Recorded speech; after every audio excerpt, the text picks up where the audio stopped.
जैसे ही मैं ब्रेक से वापस आई, सबसे ज़्यादा मैंने एक शब्द सुना, वो था कंटक शनि। सभी लोग कंटक शनि की बात कर रहे थे और इसका नाम लेकर बड़े परेशान भी हो रहे थे कि भाई अब तो कंटक शनि लग गया है हमारी कुंडली में, अब हम कैसे आगे बढ़ेंगे, अब जीवन कैसे सही डायरेक्शन में जाएगा। और उसके साथ साथ वो अष्टम शनि की भी बात कर रहे थे कि शनि 8वें भाव में आ गया है, तो अब जीवन का क्या होगा। तो शनि का कुंभ राशि में जो गोचर है, नेचुरल सी बात है कि वो अलग अलग राशियों के लिए अलग अलग रिजल्ट्स लेकर आएगा। लेकिन कुछ राशियां ऐसी हैं जो कि इसको लेकर ज़्यादा परेशान हैं, क्योंकि कंटक शनि और अष्टम शनि की बात हो रही है। तो आज जान लेते हैं कि कंटक शनि और अष्टम शनि असल में होते क्या हैं, उनके इफेक्ट्स क्या होते हैं और आपको उनसे डरने की ज़रूरत क्यों नहीं होती।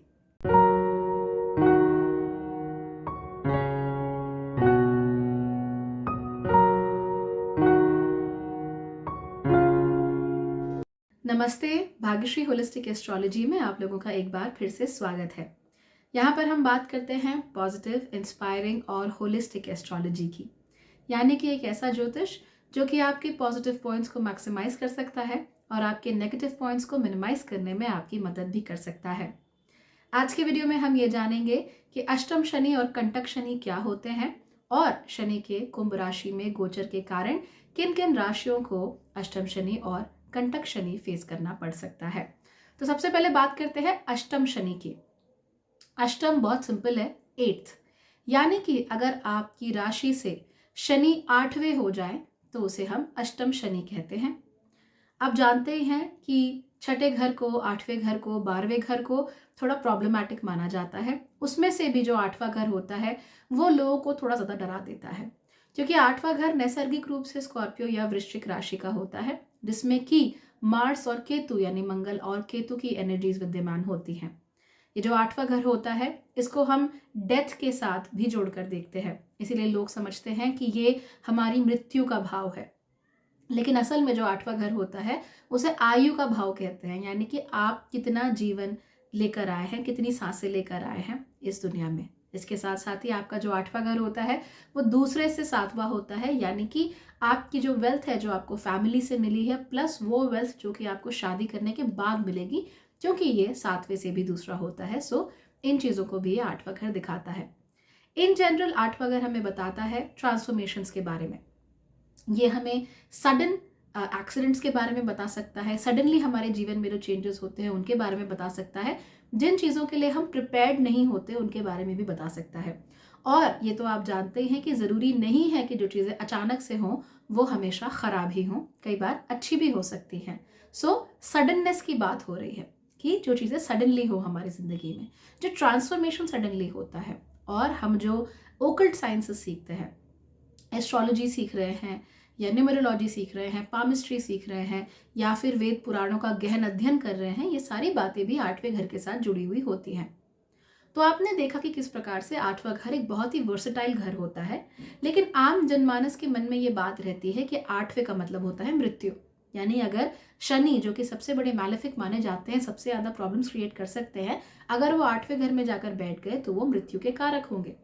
लेकिन आप ये बात भी जानते हैं कि शनि जहाँ जाते हैं उस चीज़ को डिले कर देते हैं, यानी कि उस चीज़ में रोड़े लगाते हैं, थोड़े अड़ंगे लगाते हैं, हर्डल्स लाते हैं। तो शनि की कई पोजीशंस ऐसी भी होती हैं जिसकी वजह से मृत्यु जल्दी आपको छू नहीं पाती है।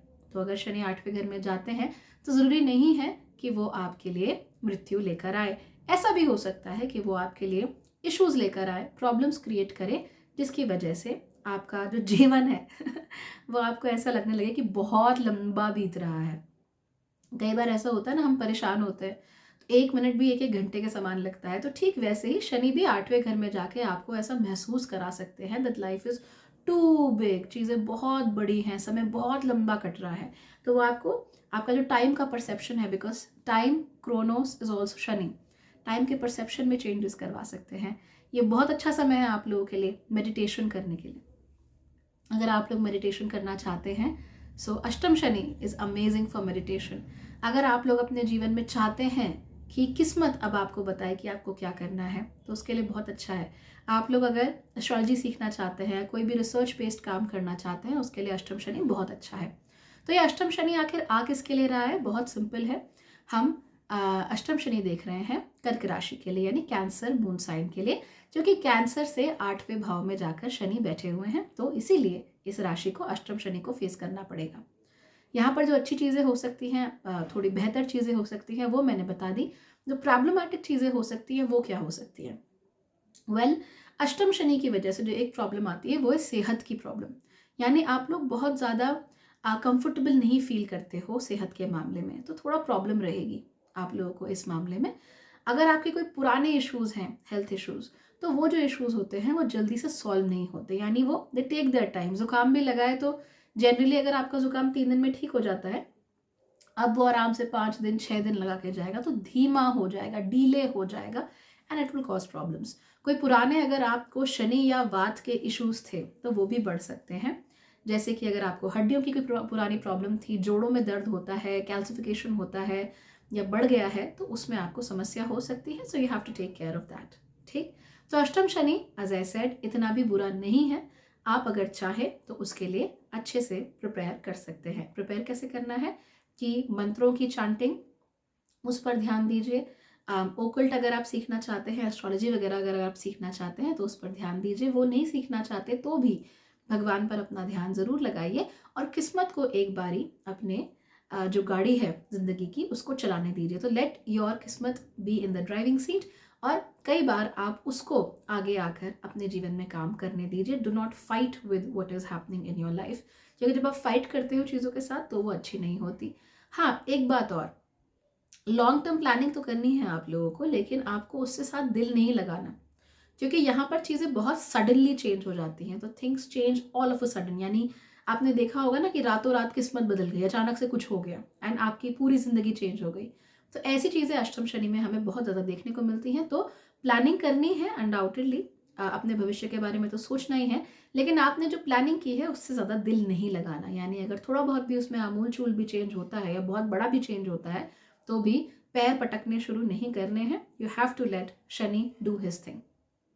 ठीक, तो अगेन एज आई सेड परेशान होने वाली कोई बात नहीं है। फिर हम बात करते हैं कंटक शनि की। अब सब लोग कंटक शनि को कहकर परेशान है, और बोलने में भी कंटक इतना खतरनाक सा वर्ड लगता है कि अब तो बस जिंदगी बर्बाद हो गई। तो ये जो कंटक शनि है, अगर हम आम जनमानस में जो प्रचलित मान्यताएं हैं, जो भी ज्योतिषी बोलते हैं उसको माने, तो जो भी केंद्र के घरों में जब शनि ट्रांजिट कर रहे होते हैं तो उसको कंटक शनि बोल देते हैं। केंद्र के घर कौन से हुए? पहला, चौथा, 7वां और 10वां। तो इसे हम कंटक शनि कह देंगे। अब उस हिसाब से एक्वेरियस यानी कुंभ राशि के लिए कंटक शनि हो गया। मेरे ख्याल से लियो राशि के लिए कंटक शनि हो गया। स्कॉर्पियो के लिए कंटक शनि हो गया। स्कॉर्पियो से चौथा है, लियो से 7वां है, और उसके बाद टॉरस यानी वृषभ राशि के लिए भी कंटक शनि हो गया। लेकिन अगर हम इन प्रैक्टिस देखें तो ये जो कंटक शनि है ये चौथे घर में ज़्यादा प्रभावशाली होता है। क्यों? क्योंकि जो चौथा घर है that is deep midnight. Okay, 4th house is basically midnight, 10th house is mid day, यानी जो बिल्कुल दोपहर का समय है जब सूर्य आपके सर के ठीक ऊपर होता है, वो 10वां घर है। और जो एकदम रात का समय है जहाँ पे सूर्य एकदम आपसे ऑपोजिट डायरेक्शन में होता है, वो हो गया चौथा घर। ये जो चौथा घर है वहां पर जाकर कंटक शनि प्रभावशाली होता है, ज्यादा प्रभावशाली होता है। 7वें 10वें में इट्स वेरी नॉर्मल। प्लस लोग ये भी कहते हैं कि भाई कंटक शनि आप आरूढ़ लग्न से भी देखिए, लग्न से भी देखिए, चंद्रमा से भी देखिए। देख सकते हैं, देखना भी चाहिए, लेकिन अगर आप तीनों से देखना शुरू करेंगे तो आपको अपने जीवन में हमेशा ही कंटक शनि नजर आने लगेगा। You will always have a kantak Shani in your life. आप इसे नोट करके देखिए, बहुत कम साल आपके जीवन में ऐसे बीतेंगे जहाँ पर कंटक शनि प्रभावशाली नहीं है। तो हमेशा की तरह मैं जनरली इसे चंद्र राशि से ही देखती हूँ। लग्न से देख सकते हैं, आरूढ़ लग्न से भी देख सकते हैं, और बेहतर स्टडी के लिए, डीप स्टडी के लिए उन दोनों से भी देखना चाहिए। लेकिन in general as normal students, beginners of astrology, आप चंद्र राशि से देखिए, वो आपके लिए ज़्यादा बेहतर रहेगा। ठीक है, तो अब चंद्र राशि के हिसाब से मैंने कहा कि कंटक शनि चौथा भाव जो होता है वहाँ ज़्यादा प्रभावशाली होता है। इनफैक्ट वहीं उसके प्रभाव मुझे एटलीस्ट देखने को मिलते हैं। तो चौथी राशि एक्वेरियस में जा रहे हैं शनि, तो एक्वेरियस से 4 राशि पहले अगर आप जाएंगे तो आप पहुंचेंगे स्कॉर्पियो यानी कि वृश्चिक राशि में।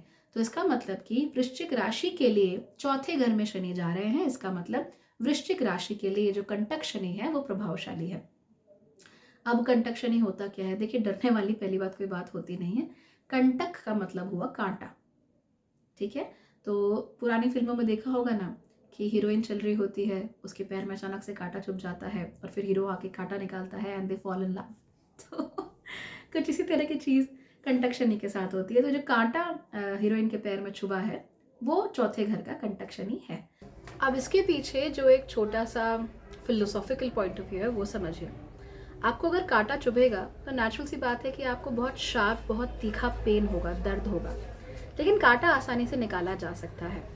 कांटा निकालने के बाद भी थोड़ी देर तक तो आपको पैर में दर्द होगा ही, आपको फील होगा, लेकिन आप थोड़े कॉशियस हो जाओगे, यानी कि अब आप संभल कर चलना शुरू कर दोगे।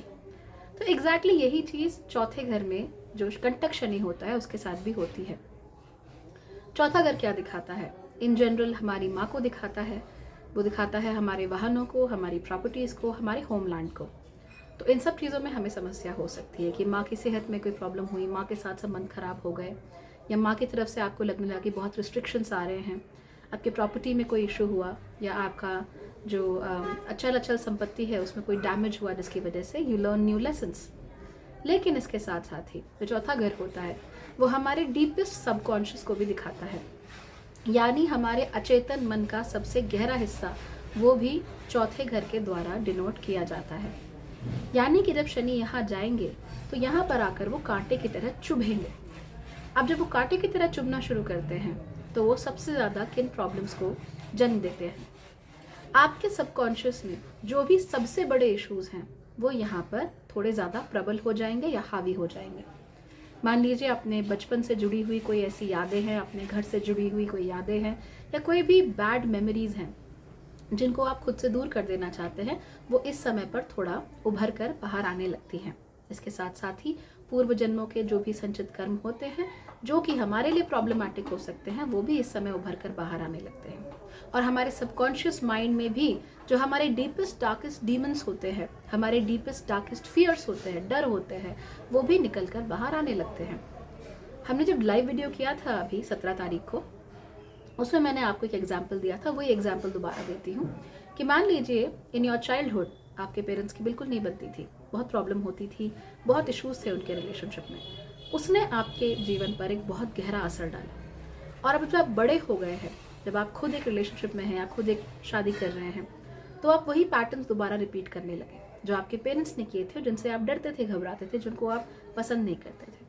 तो यानी कि वही पैटर्न्स, वही इश्यूज, पुराने इश्यूज जो कभी आपके दिमाग में बीज बनकर रह गए थे, वो वापस से उभरने लगे हैं।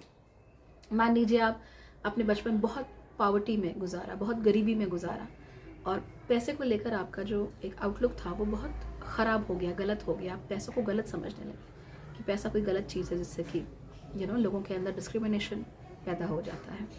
अब जब आप बड़े हो रहे हैं, ये कंटक शनि चौथे घर में आ रहा है, तो वही पैसे को लेकर वो पावर्टी वाला माइंडसेट, वो गरीबी, वो दुख जो आपने उस समय झेला होगा शायद पैसे की कमी की वजह से, वो दुख अब वापस आकर आपको परेशान करना शुरू कर दे और आप उससे फिर दूर भागे, उससे डरे, तो ये सब चीज़ें होनी शुरू हो जाती हैं। यहाँ पर obviously it is not entirely bad, okay, क्योंकि हमारे सबकॉन्शियस में भी जो भी डीमंस होते हैं, जो भी बुरी चीज़ें होती है, उनसे भी पार पाना हमारा फ़र्ज़ होता है। That is what we have to do. ऐसे में दो चीज़ें होती हैं। नंबर वन, जो ज़्यादातर लोगों के साथ होती हैं, वो ये है कि हमारा कोई सबकॉन्शियस इशू बाहर निकल कर आए, या हमारे जीवन में कोई बहुत बड़ा इशू आ जाए, ख़ासतौर पे ऐसी चीज़ों को लेकर जो हमने कमाई हो, हमारी संपत्ति है, हमारी माँ है, हमारा सबकॉन्शियस है, तो उन चीज़ों को लेकर कोई इशू आया तो हम बिखर गए, टूट गए पूरी तरीके से।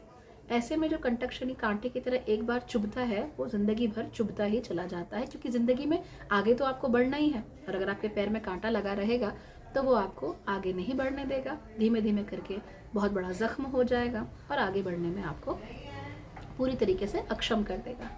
दूसरी सिचुएशन ये होती है जो कि कम लोगों के साथ होती है लेकिन की जा सकती है, वो ये है कि चौथे घर का कंटक शनि आपके सबकॉन्शियस में जो सबसे बुरी प्रॉब्लम है उसको बाहर निकाले, आपके डरों को बाहर निकाले, आपकी प्रॉपर्टीज़ के साथ, पैसे के साथ, या आपकी माँ के साथ आपका क्या रिलेशनशिप है, आपका होमलैंड के साथ क्या रिलेशनशिप है, उसके साथ प्रॉब्लम क्रिएट करे। लेकिन इस बार आप कांटे को पैर में नहीं छोड़ते हो, आप कांटे को पैर से निकालते हो और उसके बाद धीमे धीमे करके आगे बढ़ते हो।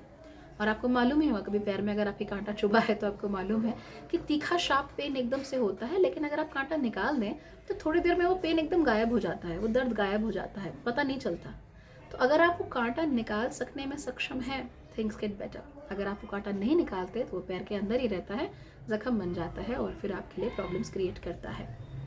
सो ऐसे में आप लोगों को कंटक शनि के साथ क्या करना है, स्कॉर्पियो राशि वालों को, वृश्चिक राशि वालों को, सिंस बहुत सारे लोग इसे लग्न से भी देखते हैं, तो वृश्चिक लग्न वालों को, वृश्चिक आरूढ़ लग्न वालों को भी, कि जो भी आपका सबकॉन्शियस फियर, डर, जो कि आपके मन के भीतर जाने कब कितने सालों से बैठा हुआ है, जब वो बाहर निकल रहा है तो उसको फेस कीजिए, अपने डरों को फेस कीजिए, फेस योर फियर्स, और फिर आगे बढ़ने की, उससे पार पाने की कोशिश कीजिए। ये नहीं करेंगे तो ये उभरा हुआ डर अगले कई सालों तक आपको परेशान करता रहेगा। चौथे घर से फिर जब शनि आपके 5वें घर में जाएंगे तो आपका जो एक्सप्रेशन है वो बदल जाएगा, आप खुद को ठीक से नहीं एक्सप्रेस कर पाओगे। फिर जब छठे घर में जाएंगे तो फिर चीज़ें आपके लिए इतनी मुश्किल हो चुकी होंगी 5 साल बाद, when Shani goes to your 6th house, कि आप लोग फिर उसको मैनेज करने की स्थिति में ही नहीं रहोगे। फिर 7वें घर में जाएगा तो वो आपकी रिलेशनशिप खराब कर देगा, 8वें घर में जाएगा सेहत खराब कर देगा, 9वें घर में जाएगा तो बचे खुचे जो भी लोग आपकी मदद कर सकते हैं वो भी आपसे दूर चले जाएंगे, 10वें घर में जाएगा तो इमेज खराब कर देगा, 11वें घर में जाएगा तो आइसोलेट कर देगा, 12वें घर में जाएगा तो पूरी तरीके से आपको दुनिया से काट कर आपके सेल्फ कॉन्फिडेंस को ख़त्म कर देगा। सो इस तरह की चीज़ें हो सकती हैं। हाउएवर एज आई सेड, इससे डरने वाली कोई बात नहीं होती, ये चीज़ बहुत ईजिली मैनेजेबल होती है। एक बात का खास ख्याल रखिए, कंटक शनि आपके चौथे घर में एक्टिवेट हो रहा है, जो कि कंप्लीट डार्कनेस का भाव होता है। कंप्लीट डार्कनेस हमारे डीपेस्ट सबकॉन्शियस में होती है और वहाँ से हमारे डर जनरेट होते हैं। डर हमेशा उन्हीं चीज़ों को लेकर होगा जिनको हम देख नहीं सकते, जिन पर हमारी दृष्टि नहीं पड़ती, दृष्टि की जो रोशनी होती है वो नहीं पड़ती। और क्योंकि हम उसे देख नहीं सकते, हम उसे समझ नहीं सकते, जब समझ नहीं सकते तो नेचुरल सी बात है कि डरते हैं। सो कंटक शनि हो, चाहे अष्टम शनि हो, चाहे शनि कहीं भी बैठे हो, या कोई भी प्लैनेट आपको मैलेफिक रिजल्ट्स दे रहे हों, द रियल ट्रूथ इज़ कि आप सबसे पहले वहाँ पर अपनी ज्ञान चक्षु से देखिए, अपनी दृष्टि से देखिए, दृष्टि की रोशनी से देखिए, so that there is light. जब लाइट होगी तो समझ होगी, और जब समझ होगी तो डर अपने आप कम हो जाता है। तो ऐसे अगर शनि आपके जीवन में डर लाए चौथे घर में आने की वजह से, तो आप अपनी समझ को, अपनी अंडरस्टैंडिंग को बढ़ाइए, उससे आपके डर भी कम होंगे, और अगर डर लगे भी तो उन डरों को फेस करना आपके लिए रिलेटिवली काफ़ी ईजी हो जाएगा।